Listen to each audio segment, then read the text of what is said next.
against Fort Morgan. But, anytime they've been in a jam, they've been able to work their way out of it. Hey, they'll go with Rebo or Moreno. That's the go-to guys for them when they need the big play. And they've got trips to the right and one receiver out to the left. 2nd and 17. Pape on the draw play, and the Beat Diggers read it perfectly. And boy, DeRose is dragged down. Dylan French had the last hit. He certainly didn't have the first hit, and that didn't fool the Beat Diggers whatsoever. It's a loss of 6.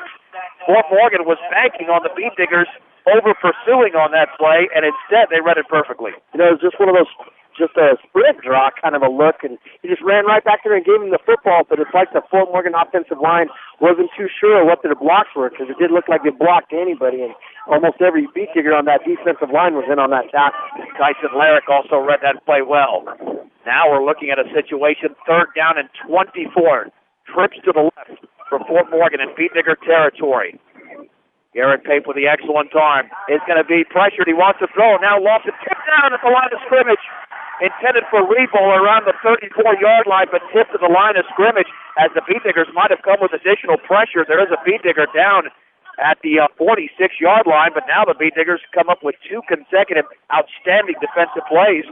And hopefully that is not Tyson. It is Tyson Larrick, but now he's trying to get up.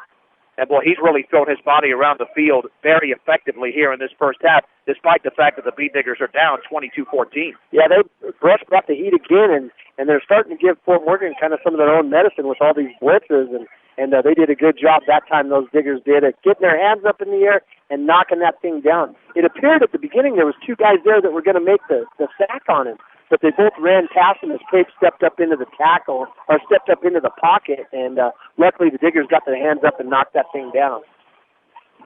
Looks like head coach Randy Brights is out there. Let's hope that Tyson Larrick is okay. Right now he's on his knees with the palm of his hands also on the ground. Maybe he got the wind knocked out of him. Doesn't look too serious from here, but you can never tell at this point what the injury, the first injury of the game from either side is going to be, as the Beat Diggers trail 22-14, 2:41 to go before the break. And let's face it, this is a critical moment of the game, and the Beat Diggers can get the ball back. They might have a chance to even tie this game before the break and receive the second half kickoff, and would look insurmountable early on as all of a sudden anybody's game. You betcha, and the momentum's definitely swung, and the Fort Morgan players, they definitely have to be worried about Brush's ability to control the football, because once Brush gets the ball, Fort Morgan's having a hard time getting it back. Seems like about the only time Fort Morgan gets a break defensively has been when Brush has shot themselves in the foot. Tyson Larrick wanted to stay in the game, but you got to sit out a play, and let's see what Fort Morgan decides to do. It looks like Isaac Rodriguez is in punt formation. It'll be 4th down and around 24. The Beat Diggers have a man back at the 5-yard line. That looks like it might be Shea Hansen. Tough to tell from this angle with 2:41 to go. There's the snap. Rodriguez drops it. He's going to pick it up, and he's going to be hit, and he's spinning, and now he's down at the 47-yard line. Special teams again. A big factor in the game, and I think it was Tanner Morrow who made the tackle, and all of a sudden the Beat Diggers are in outstanding field position. That time Brush showed that they're going to go after the ball. Boy, they're going to try to block that punt. And they were back there. They had plenty of guys back there when Moreno dropped it, and then he made the decision rather than try to get out there and just try to punt it off to the side. He made the decision to try to run with it, and that was the wrong choice, as Brush had plenty of guys there to make the tackle. And let's face it, they needed good field position because they're down to 1 timeout after taking 2 in the early going. 1st and 10 for the Beat Diggers, trailing 22-14 with 2:34 to go before the break from Legion Field. Garcia back to throw, lost it up the left side, and that's incomplete. Intended for Kukas at the 30-yard line, but he was well defended by Chris Dermer, and even though that was the play call, the Beat Diggers really had nothing on that play. No, the coverage was there, and the ball was thrown a little bit to the inside. There was really just not much of a chance of making something happen on that play. Even if he caught it, it was going to be maybe for a little over 10 yards. Well, Dave, I don't think there's any doubt now that you put the ball on the ground. I don't mean fumble it, but you've got to run the football because at the very least, if you get the ball back to Fort Morgan, you want that in Fort Morgan territory. I'd be surprised here if Garcia decides to throw. Well, he's not making the decision. Obviously, the play call's coming in. 2nd down and 10 for the 47-yard line. The backs are split.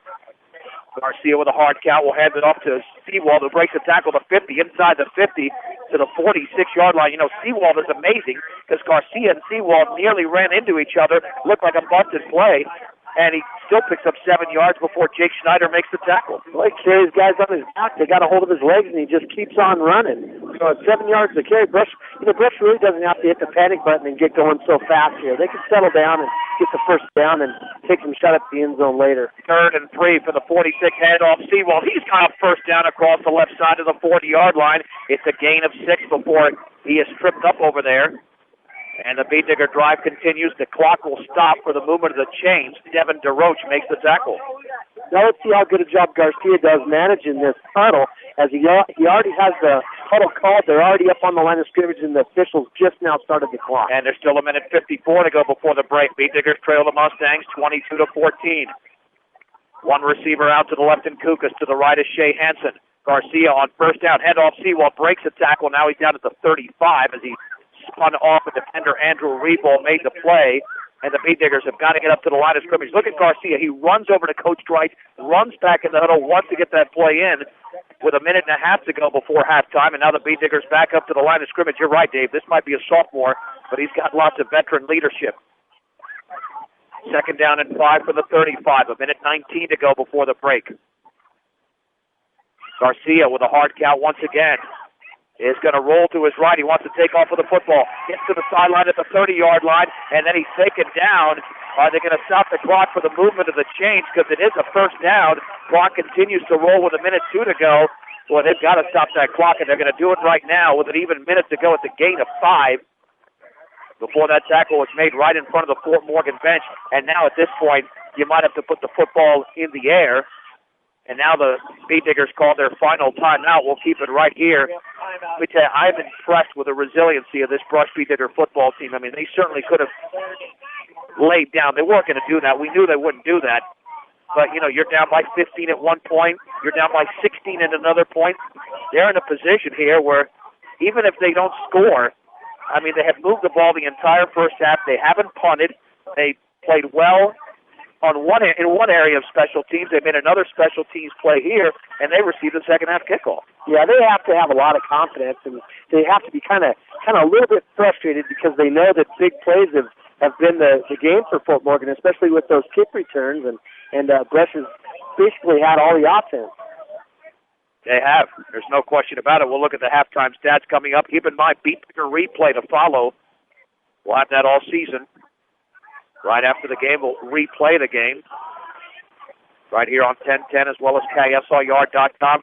Dave, it's a one-on-one. C.J. Kukas and Ian Moreno out there. I mean, they love that fly pattern, that fade pattern that the Beet Diggers have tried to throw. They've been unsuccessful so far. With 1 minute to go, 1st and 10, Beet Diggers for the Mustang 30.